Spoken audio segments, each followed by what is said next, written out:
Tonight, I'm going to be spending the night in an ancient, dormant volcano, living in its crater and spending the night with locals and farmers who have turned a volcano from an active dead zone to a very, very fertile farmland. This is probably one of the coolest things that I've ever done in my life, and it's only just on the outskirts of Quito, Ecuador, which is the city that we're in right now. So let's go ahead and let me show you what it's like to stay the night at a volcano in the middle of its crater.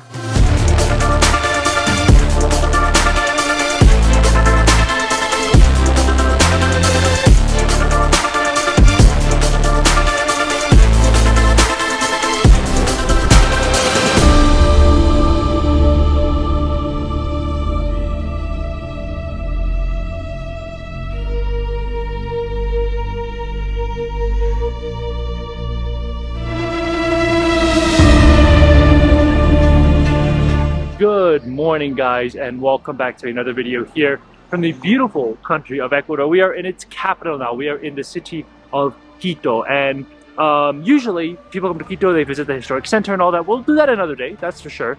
But over the next day, we are going to be spending time at an ancient volcanic crater. This is a volcanic crater that has lied dormant for many years, and because of that, humans have taken advantage of the fertile soil and the resources there to plant crops and make the most of it. We're going to be spending time there. I hope that we're able to find some accommodation there. I have nothing booked, so we're completely winging this experience. It's a Sunday. I hope there's not many people visiting this crater, but let's hope it's going to be a fun experience. Right now we're in the center of Quito, and it's actually about 2 hours by public transport to this volcano. So it's a long journey, but we're going to get it done. So let's go ahead and find a bus that's going to take us to a volcano.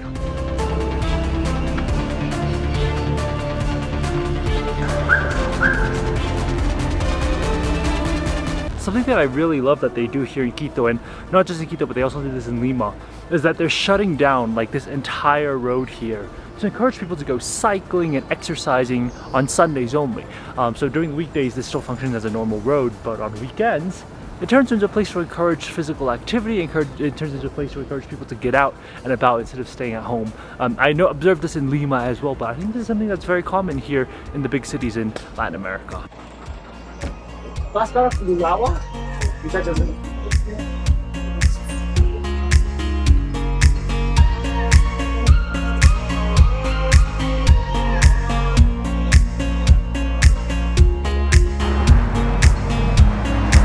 Well, we have just gotten off the bus and we are far, far, far away from Quito. Quito is like all the way back there. We are really back in the countryside of Ecuador. And you can see behind me these big, massive mountains. This is a volcano. On the other side of it is the crater. So that's where we're gonna need to walk to. The lady on the bus said 2 more blocks this way and then up, and we should be on our way. But let's go ahead and let's start walking. But this is totally not Quito anymore. We are in a different town. We are in a different city. We are in a different part of Ecuador. The climate is different. I mean, the weather is nice, but it's definitely far different than the skyscrapers that we had in Quito. What's interesting to note is that ever since we've gotten off the bus, we are no longer in the same hemisphere that we started the day with. We started the day in the southern hemisphere, and in fact, most of Ecuador is in the southern hemisphere. This whole trip, we've been in the southern hemisphere from Peru upwards, but we've literally just passed the equator. So we are officially in the northern hemisphere. The volcano is located in the northern hemisphere, and everything we're gonna do today is gonna be in the northern hemisphere. That's pretty interesting. We're actually gonna learn more about it in the next video because we're gonna explore the actual equator point. But quite interesting that we have changed hemispheres now just in a matter of, an hour and a half.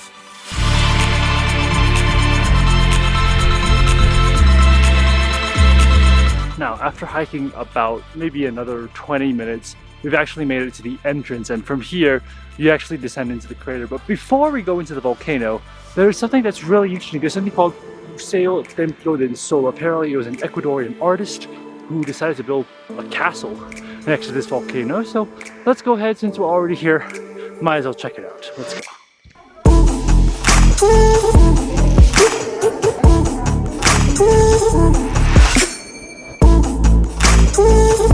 Alright, well, we are officially inside the Temple of the Sun, and Templo del Sol.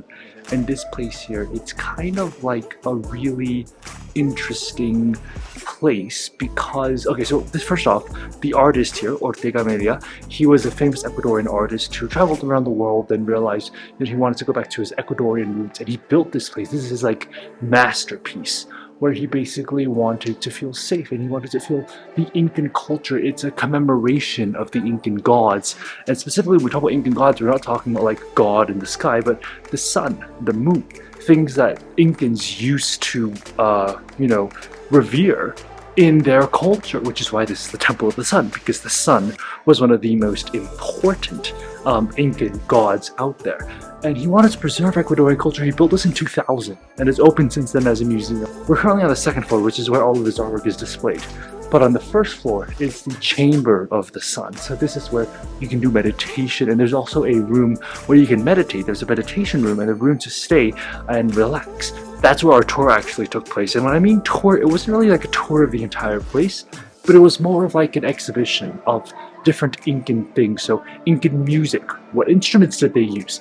We did a little bit of aromatherapy. So we put it on your hand, you can smell the different herbs and different plants that they've used to make aromatherapy, and they let you sit down and listen to Incan music as you're doing that, the sounds of nature. It really is something incredible. It's something that I feel like is definitely worth it because it's the effort of one Ecuadorian artist to preserve his culture, to preserve the Incan culture. And for me, I find it very, very fascinating and very educational for coming here and learning about Ecuadorian culture. Definitely a very interesting museum. Definitely I mean, you have to pay about $4 to come in. But that includes the tour, the aromatherapy tour, the music tour. There's just so many interesting things here, and they really showcase to you the Ecuadorian culture. I mean, that was the goal of Ortega Amelia. I mean, that was his goal. He wanted to make sure that it was preserved, that people would come in and they would feel safe. And honestly, I feel better. I feel healthier actually after the aromatherapy. I don't know how to describe it to you. It's just a very interesting place. It's just a very magical, mystical place, and this place it's definitely worth it. If you come to the volcano, you're already here. You might as well come and take a look. Earlier when we went in, the sky was still blue, sun was out. Now it's chilly. The clouds have blown in. So let's quickly go over to the volcano before, I don't know, I hope it doesn't rain or anything like that, but before it gets really cold. I want to see if we can get a place to stay before we get into some trouble.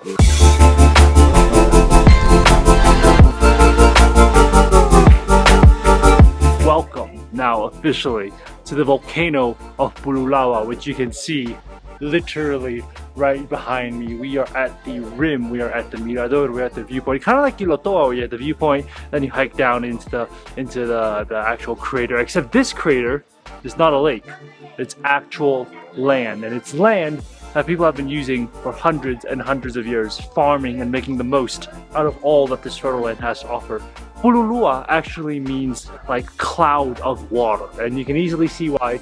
It's completely cloudy out here, and that comes in usually in the afternoon. It usually comes at like 1 p.m., 2 in the afternoon. That's when the clouds come in, which is exactly why they're coming in, and they're coming in at an alarmingly fast pace. Like you can literally see the clouds rolling in so quickly. I think before we know it, this whole place is going to be covered in a cloud. But this volcano erupted many years ago, and what's been left here is this crater. All the farmland that you see below here was part of the crater, and then you have the main dome. They call this the Pan de Azúcar. That's the main dome, and that's what erupted a long time ago, creating lava flows that just went around this entire area and creating some of the most fertile soil in Ecuador, which is why people came in and started taking advantage of the farmland, because it's so fertile ever since the volcanic explosion hundreds and thousands of years ago. But it is incredible to see this place from up here, from the viewpoint. You literally have the entire view of Pululahua. It is honestly incredible, and actually people usually come here for day trips, but I'm really hoping that there's accommodation down there, because I don't have accommodation planned in Quito. I don't even plan on going back to Quito tonight. So let's go down, let's figure this out. The hike is supposed to take about an hour and a half. Let's go down and let's begin the trek into the crater of a volcano.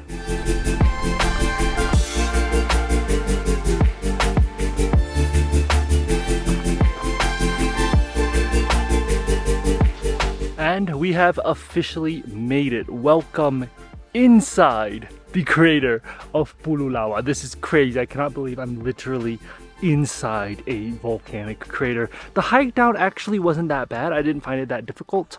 It actually went by pretty fast. I would say you could easily do it in about half an hour, 40 minutes. The tough part's going to be going back up, but we're not doing that today. We're doing that in another video. That's a problem for another day, so we're going to leave that for the next video.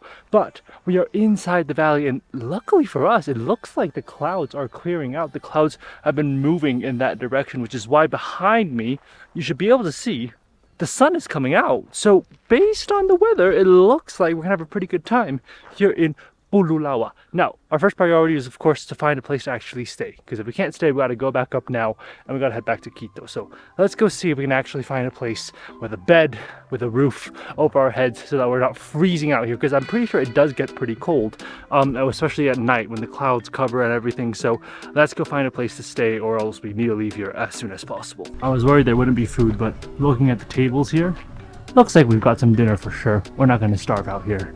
Welcome to our little cabin. We actually got an entire cabin. Now it is $40 a night, which is not a bad price considering we're in the middle of a volcano and I literally have the entire place to myself. I want to sort of do a little house tour for you guys, but if you look in the back, that's the volcano in the back, and I've got dinner prepared. We're gonna go on a hike. It's gonna be exciting, but let me show you the room. So we've got 2 beds here. There are 2 beds, and then upstairs here, if you take a look, there is an even bigger bed all the way up there. It is a great deal, and actually you can sleep 3. So if you want, and if you're here with friends or family and there's 3 people, this is actually the perfect cabin to split between 3 people for $40. Unfortunately, they don't have any dorms, they don't have any like shared rooms, so I had no choice, had to pay the $40, but it's gonna be an incredible experience. I think sleeping in the middle of a volcano is going to be pretty cool. Now, she did tell me there is one really nice hike that we can do that's just about an hour. So we're gonna go ahead, we're gonna get packed, and we are going to head over and do that hike. That sounds like a lot of fun to start off our time here in the volcano.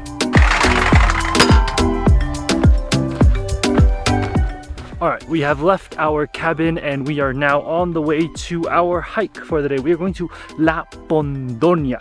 This is a hike that sort of takes you close to the actual caldera, the actual place where the eruption took place. I mean, it's just so insane that I'm actually hiking into the crater and then up the caldera where everything exploded at one point. But let's do it. Hello, aren't you a good boy?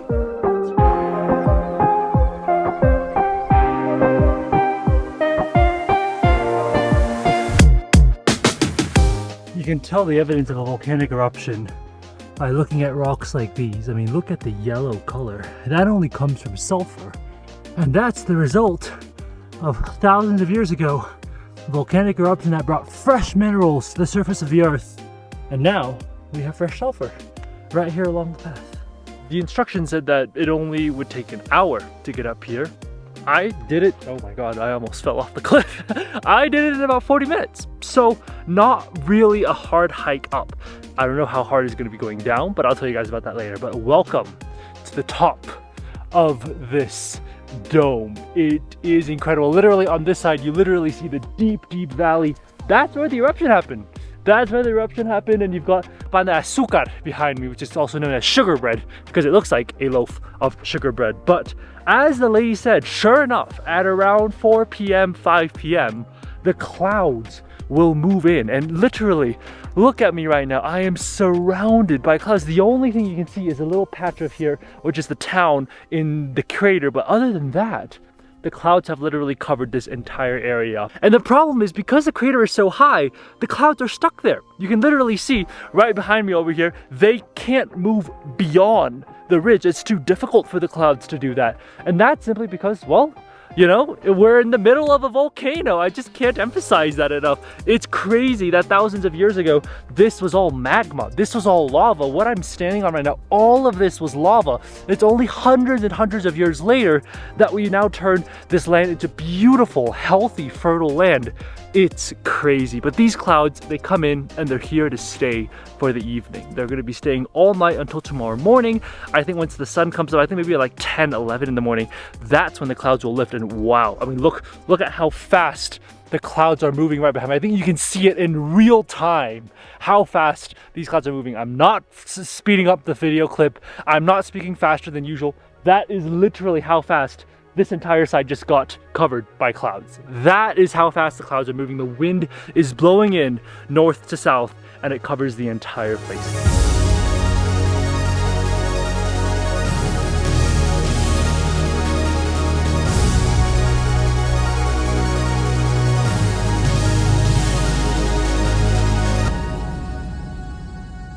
Now we are covered in the clouds. We are literally in the clouds in a volcano. I don't know how much cooler this video can get. But with that, I think we're gonna go ahead and head down from the dome. I don't want to be stuck in the clouds, and hopefully I will make it back into the town. So I guess I'll see you guys then.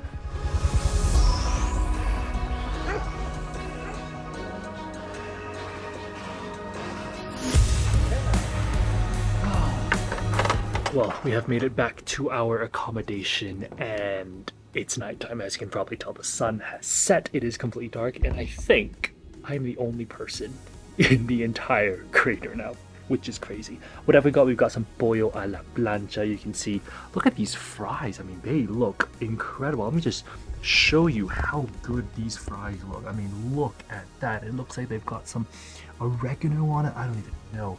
That looks amazing.